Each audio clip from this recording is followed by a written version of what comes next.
Assalamualaikum warahmatullahi wabarakatuh. Kembali lagi dengan saya Muhammad Irfan dengan NIM 2303113169. Kali ini kita akan membahas salah satu tahap dari knowledge discovery in database, yaitu preprocessing. Preprocessing adalah tahap pembersihan data sebelum digunakan. Di sini kita cek apakah ada data yang hilang, memastikan format data konsisten, dan melakukan normalisasi agar semua fitur berada pada skala yang sama.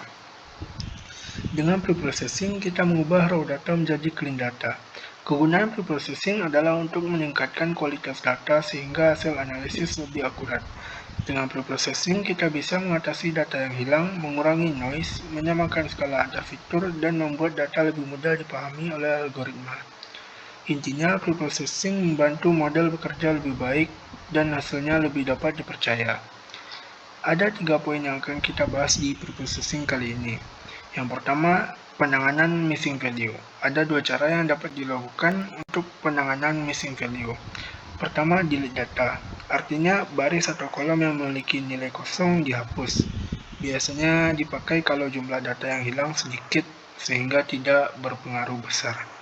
Yang kedua, yaitu imputation, yaitu mengisi nilai kosong dengan estimasi tertentu. Bisa dengan rata-rata, median, modus, atau metode yang lebih canggih seperti regression atau KNN imputation. Baiklah, kita langsung saja masuk ke Jupyter. Di sini saya sudah menyiapkan beberapa codingan untuk preprocessing ini.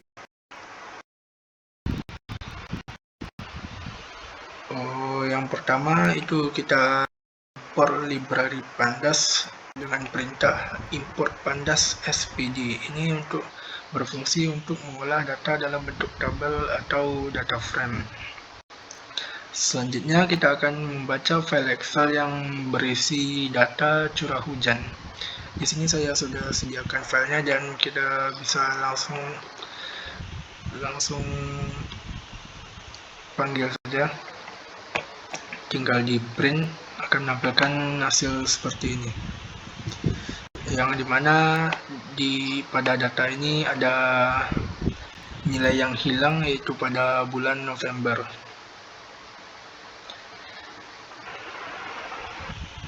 Kemudian pada codingan ini kita akan mengecek apakah ada data yang kosong atau tidak. Yang menunjukkan hasil true, maka artinya ada data yang kosong. Sedangkan jika false, akan berarti semua data itu lengkap. Salah satu cara untuk mengisi kekosongan data itu kita bisa mengisinya dengan rata-rata dari seluruh data, yang dimana kita bisa gunakan codingan berikut ini untuk menampilkan rata-rata dari curah hujan, kecepatan angin, suhu, kelembapan, dan lama penyinaran.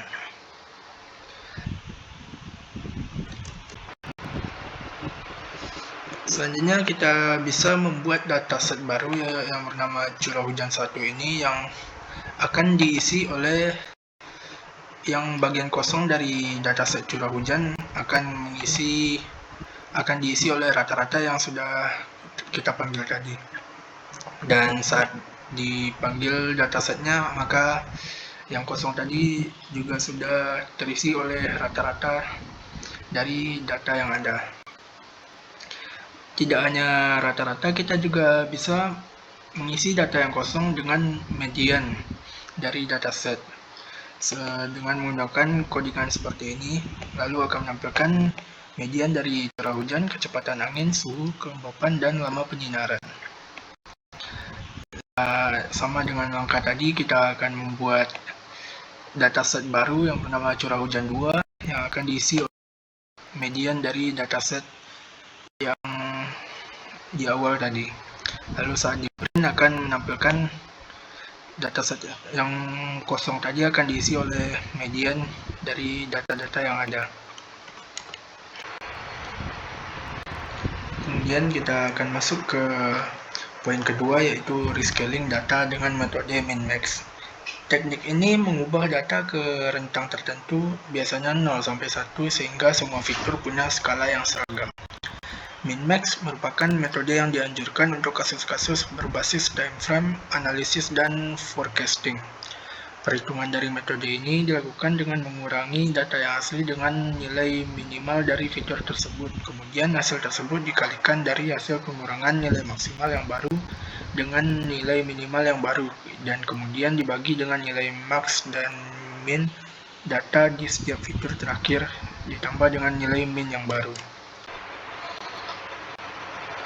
Berikut ini adalah formula dari penggunaan min-max, yang mana data new adalah data hasil transformasi, data current itu data yang akan ditransformasi, max itu nilai terbesar dari data, min nilai terkecil dari data, max new nilai terbesar dari hasil transformasi, dan min new nilai terkecil dari transformasi.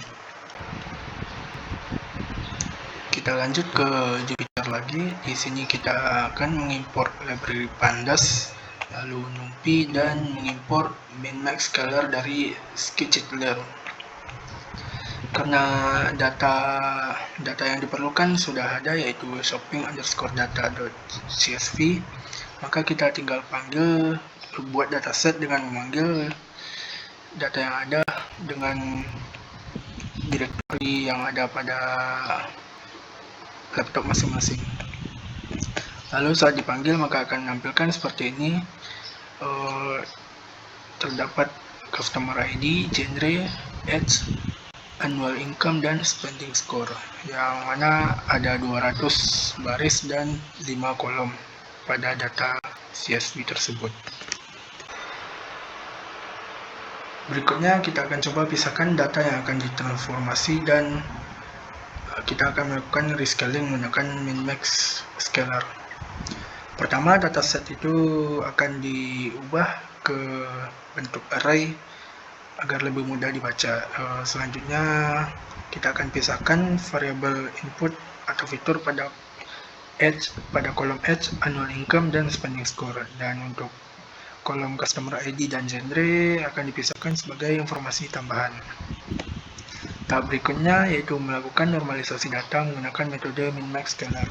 Normalisasi ini berguna untuk mengubah skala data menjadi rentang antara 0 sampai 1, sehingga semua variabel berada pada skala yang sama dan tidak ada fitur yang mendominasi proses analisis. Setelah normalisasi, data hasil transformasi digabung kembali ke dalam sebuah dataset baru. Di sini customer ID dan genre tetap dipertahankan, sedangkan nilai age, income, dan spending score sudah diubah ke dalam bentuk hasil normalisasi.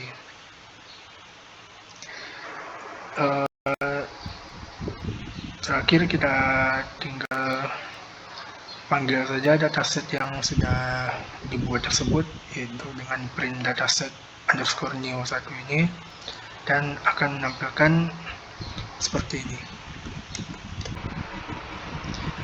Baiklah, kita masuk ke poin ketiga, yaitu standarisasi data, standardized data.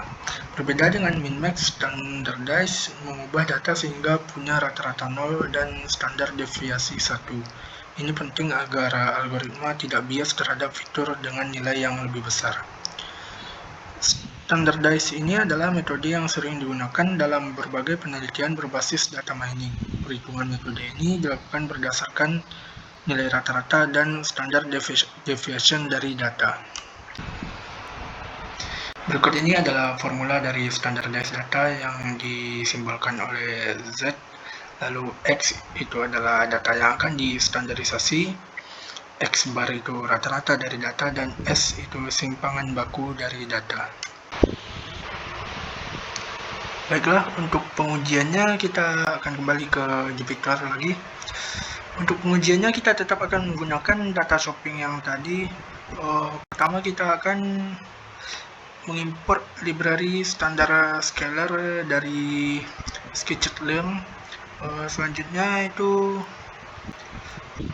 dataset akan diubah menjadi array menggunakan data value. Dari array tersebut kita pisahkan bagian X untuk H annual income dan spending score, dan Y untuk customer ID dan genre. Setelah itu kita lakukan standarisasi dengan standar scalar. Standarisasi ini untuk mengubah data sehingga memiliki rata-rata 0 dan standar deviasi 1. Proses ini dilakukan dengan fit lalu transform. Hasilnya itu kita akan simpan pada data underscore new 2 ini. Kita akan membuat dataset baru. Kemudian hasil transformasi ini dikembalikan menjadi data frame baru dengan kolom customer ID, gender, age, income, dan spending score. Perbedaannya yaitu nilai age, income, dan spending score sekarang sudah dalam bentuk standar. Dan berikutnya kita tampilkan dataset underscore new 2 itu, dan hasilnya seperti ini. Sekian penjelasan dari saya mengenai praktikum 4 data mining.